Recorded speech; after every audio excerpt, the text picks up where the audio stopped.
See, this is why we can't have nice things. You see, remember I had a video on this? Fixing that? This is the one in the Whiff's car. The other one was in Ginger. This is just an abomination. But we got bigger fish to fry. So here's the Whiff's car. And she says that it started making like a whirring sound. It's coming from the back right. This morning she had me take it for a test drive. And yeah, just moving it. Indeed it was.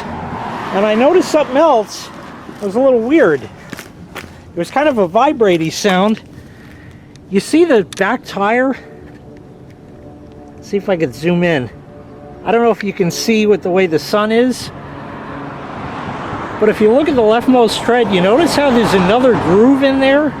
Well, the ass end of this car has been sitting on the ground for some time. They sell, I mean, it's a 2000 Camry. This was big with the Spanish guys to lower the shit and put fucking pipes on it and a farty muffler and the boom boom stereo system and the whole shit. And then they lower them. So they're lowriders, right? Well, I did it the cheap way. Yeah, the spring fucking broke. There you go. The spring, I don't know if you can see it with the way the sun is, but there's that extra groove in the tire. That was the sound. That was the whole problem. It's just terrible with the sun, but I think you can see it broken right there. And that, the rest of the spring, it's just hanging out somewhere. Whatever. So, problem is, I gotta get this out, and I can't. I have reason to believe that this spring had been broken for some time, and it just wiggled its way loose to the point where it started digging in the tire. She tells me right when she rounded the corner it started making the noise. That's, I don't know, that's 35 miles worth on there. But, alright, anyway, that's broken. The idea that I'm going to try, I don't know if it's going to work, because this is pretty hard steel. I was going to get my angle grinder in here and see if I could cut that off. So I'm going to do that, and we'll see if I'm actually going to be successful. Now, of course, that's not going to fix the car, but by the same token, like I said, I think that spring has been broken for some time, so the repair can be delayed. So I got out my trusty old Chicago Electric Harbor Freight angle grinder. I actually went and did the safety third thing and got out the goggles, because that's a lot of metal, and that's what's left of the spring. I just kept chopping it up until I could get it out of the car, because if I didn't, the edge of it could catch and go and dig into the tire again. So you got the entire spring. Just kept cutting till I got the entire spring out. Unbolted? What are you talking about? Just cut it the fuck off. There you go. That's the shock absorber. The boot up there is torn and that. This is just sitting here. That's fine. Don't need that. And that's it. It'll just have a spring. Or, I'm sorry, no spring. Just a shock. I'm going to put it on the ground now.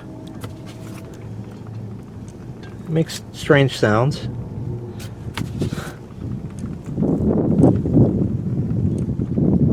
I don't know what that is. It's alright. It rolls. It's good, right? Alright, let me let this thing down. We'll see how it sits. I'm expecting that it won't sit any worse than it did. I think that's a plug. I'm just going to leave that, because she had like 74 holes in this thing.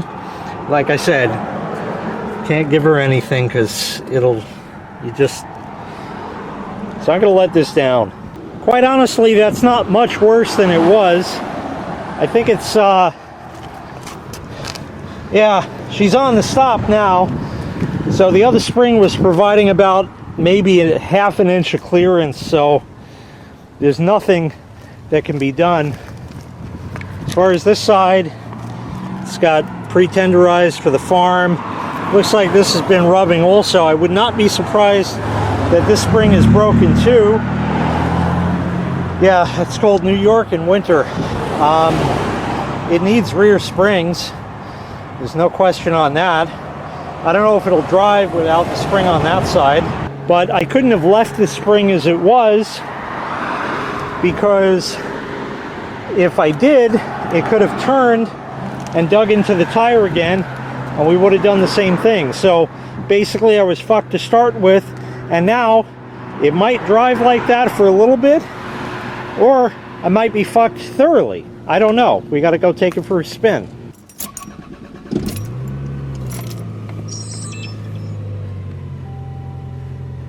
And it starts up, and everything's good.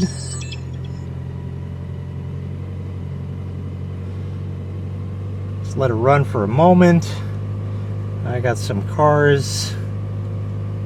No, I think we're clear. Let's see if it'll move first. It does. I feel like it's Russia. In Soviet Russia, you drive, who needs spring in Soviet Russia?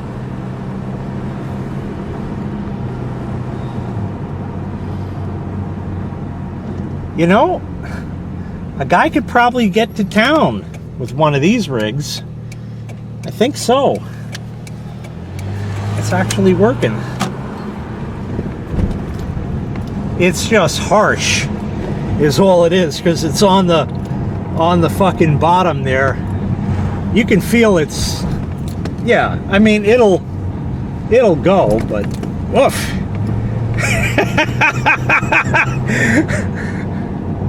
I never thought in Russia they have so much fun. The only difference they have with vodka.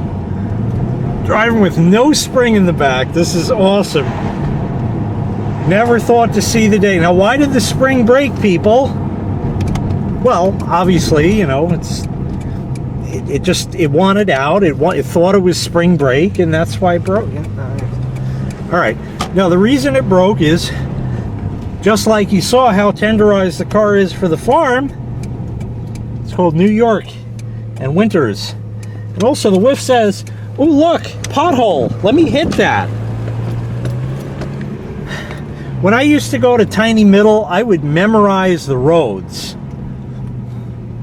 And I would go, see, there's one there, so I'll drive around it. There you go, didn't hit it at all. I would memorize the roads, and when I saw a pothole, I knew, oh, by exit 3, there's a pothole in the right lane, so I want to either avoid that one or go in the left lane. One of the two, you know, something.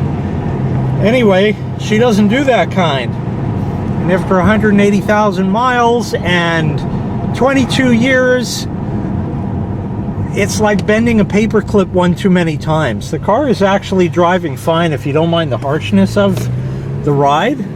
It's fine. I'll let the whiff take her around a little, but at least it'll delay it and we don't have to have it towed and deal with all that bullshit, because that's a pain in the ass. Anyway, I'm back and there's too many cars, so let me go get parked. Yeah,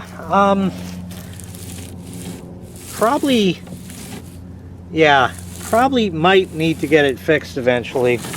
There you go. Just not worry about that. Yeah, so there it is. It just sits on the ground now. It actually drives reasonably okay if you don't mind the harshness, but like I said, you know, why do that? Because I got the root of all ginger right here.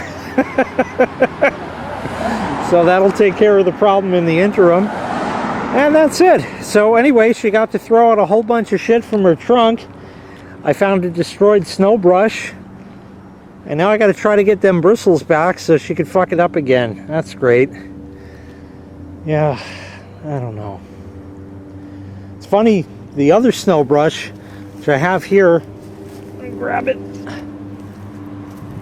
Not too bad on that one. Just a little wonk, but that's like just normal. It's been in my trunk for years. That other thing was just an abomination. All right, well, she'll get fixed. It's just awesome. It's just, you can't even get your fingers in there. It's just, you can't even lift the car. Like before, it had a little springiness, nothing. It's just, you try to like if I sit on the car, it won't, it's just on the ground. It's awesome. So yeah, like I said, while that spring was providing a little bit of springy spring, you know, I think it's been broken for a while because it's been sitting low, and it finally just got to a point where no good anymore. So it'll be fixed in time, and that's it. Meanwhile, she'll take Ginger around, and that'll do it. Yeah, it's cold New York and winter, and we had, I don't know, 86 feet of snow this year. That was a light one, something like that, and all the salt that goes along with it. And we don't watch where you're going and hit every pothole, things break. Big metal parts break. Had to do the control arm in the front back in the summer, because you'd go to fucking, this would start driving, you accelerate quickly while it's in first gear, like from a dead stop, and when it would shift, the steering wheel would stay straight, but the car would veer to the right. It was weird. That was a broken control arm. And yeah, shit just wears the fuck out. It's not that it was made poorly, it's simply that it plumb wore out after that many miles and that much driving and that much abuse and the salt and everything else. That's what did it. Remember, the thing is, everybody say, oh, Toyotas are so reliable, they never break, and blah blah blah. No, you got it wrong. Here's the thing, whether it's got tits, tires, or propellers, it'll give you problems. That's what we got here. It's not that Toyotas don't break, it's that they break less. If this were, I don't know, some random red car named after a casino, made by one of those big three companies that, you know, has the general insurance on it, one of those type Torpmobiles, not sure exactly what the model is, but anyway, for one of those, you know, this would have broken 3 times by now with this kind of mileage. So, like I said, it's not that Toyotas don't break, it's that they break less. And that's the misconception that everybody, oh, Toyota's so reliable. Yeah, that's true, but it's gonna break. It's gonna break. It's that simple. And when it does, it's not because it was made poorly, it's because it just plain wore out or it was abused. And that's it. So anyway, it'll get fixed in time. We'll work out the details and all that, but meanwhile, it can be moved in an emergency if it needs to, but we're going to leave her here for a while. Thanks so much for watching. Make sure you hit like, make sure you hit subscribe, and take care. We'll see you next time. Bye-bye.